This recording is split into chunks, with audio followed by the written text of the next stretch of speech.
Hey there, art teachers. Today we're going to be talking about cleanup. I asked you guys over on Instagram and here on YouTube in the community tab when the most misbehavior occurs within your art class. And I heard a lot of people saying it was cleanup. It's a time when really things can spiral out of control. But cleanup does not have to equal chaos. In this video, I'm going to give you some tips to simplify your cleanup routine, make it more visual, and help make your job easier.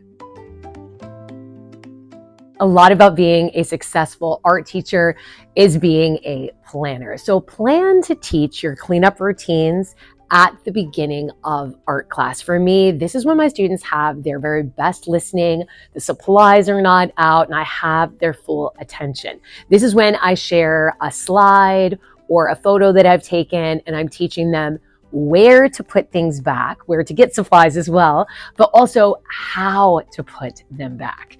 And I'm teaching that at the beginning of art so that when I refer to at the end of art, they know what I'm talking about and they're better able to help.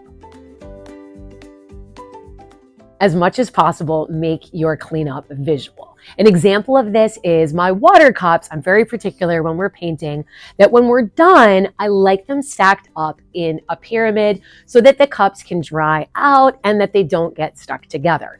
I have a photo of how I want this to look, and I share that in my slides every time that we are using those water cups. Just takes a second for me to flash that up on the screen and remind students that that's how the water cups will need to go back. I also have that same picture inside my cabinet where the water cups go. So students can refer back to that picture and make sure that they are putting things away correctly. If it's not right, I can send students over to the picture to look at the water cups and refer to that photo and correct it for me.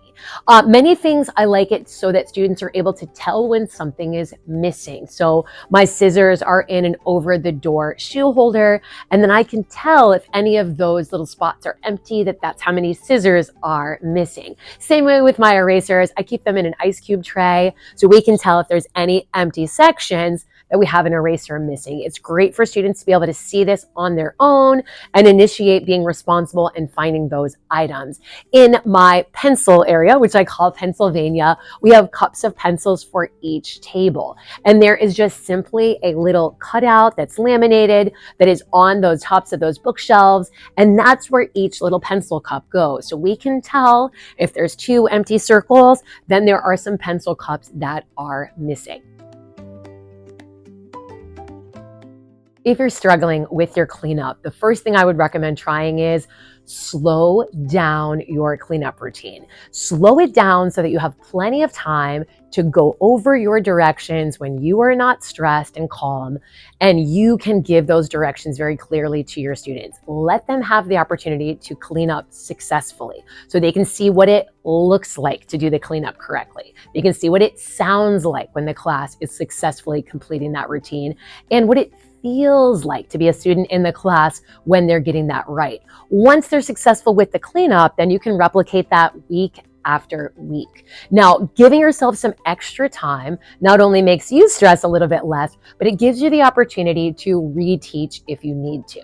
If you go and give the directions that nothing should be left in any of the sinks and you check and there are paper towels in the sinks, you can have the students fix that if you have extra time built in. This is teaching your students responsibility, and it's helping to prevent future messes, that they are not going to think they can get away with hiding things or leaving things out, that they know everything they get out they have to put back. Now, you're not going to need to slow things down forever, but if you go slow now, so if you're at the beginning of the school year, that's a great time to go slow. Anytime you're returning from a break or really just kind of wanting to do a reset, go slow so that later you can go fast. You'll know that your students know how to do the cleanup routine, and you can move through things much more quickly, knowing that they will be helping.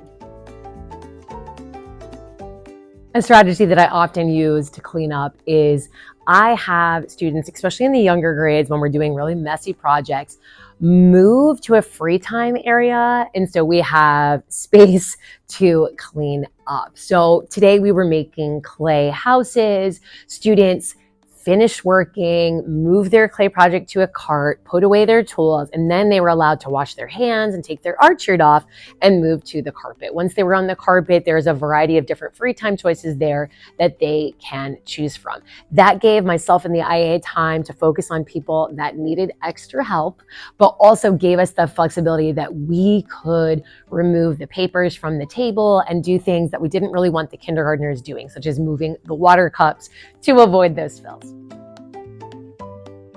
I became more successful with the routines in my art room when I became more consistent with them. One thing that I realized is I might be saying something like where to put away the brooms, 30 times in a week, but my students were maybe hearing me say that once. So I did become more repetitious in making sure that I clearly taught every single class the different parts of the cleanup routines that I needed to see. One of them is that the cleanup routine is starting. So I have a visual timer so students know when the cleanup time is approaching. When the timer goes off, it's just a gentle little beep beep.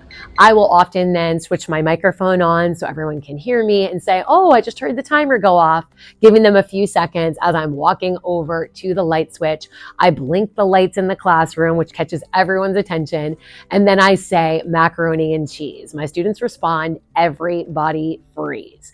I remind them it's just like a script to say the same thing every time. We're not walking, we're not talking. In a minute, but not yet. So they know they're not going to start moving. And at this time, the lights are off. I give my cleanup directions. And when I want my students to start moving and start cleaning up, I turn the light back on and I'll say, this is what you're going to be doing. When the lights turn on, it's time to start cleaning up. Turn the lights on, everyone starts to clean. But making sure that I kept that exactly the same for all my classes so that they all knew to be quiet, they all knew to stop was really helpful. Also, things such as where to turn in their artwork. Often it is on the drying rack, so that's an easy one to teach. But sometimes when there are other things that are not needing to go on the drying rack, I would be moving papers around. Sometimes they'd put them in this laundry basket. Other times I'd want them on the counter.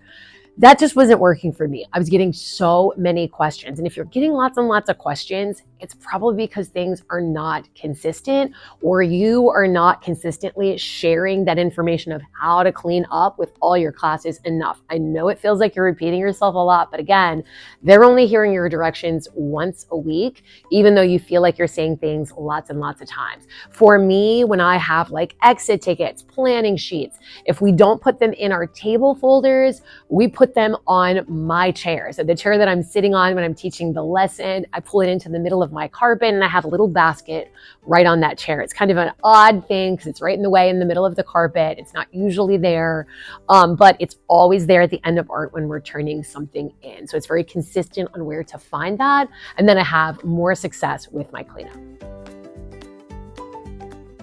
One way to avoid cleanup chaos at the end of art is to make sure you don't have giant messes that you're trying to clean up with just a few minutes left of class. What I like to do is have my early finishers, when they are done, check in with me, and I give those people that get done really early extra jobs. So I might look around and think, everyone's really past the step where we're using the circle tracers. Why don't you go around and start collecting all of those tracers? Or, we're all painting now. Could you go around to each table and collect all of the pencils? So it just helps to eliminate one item is completely put away from a student that is finished early. And I'll do this, even having them clean up or organize things to help me with other classes if they get done really quickly. If you're doing something super messy, but no one's really finishing early, you might have a strategy of having one table, like your helper table, stop a minute or two early, clean up their own things, and then do some extra jobs for you around the room, such as checking the sinks or manning the drying racks.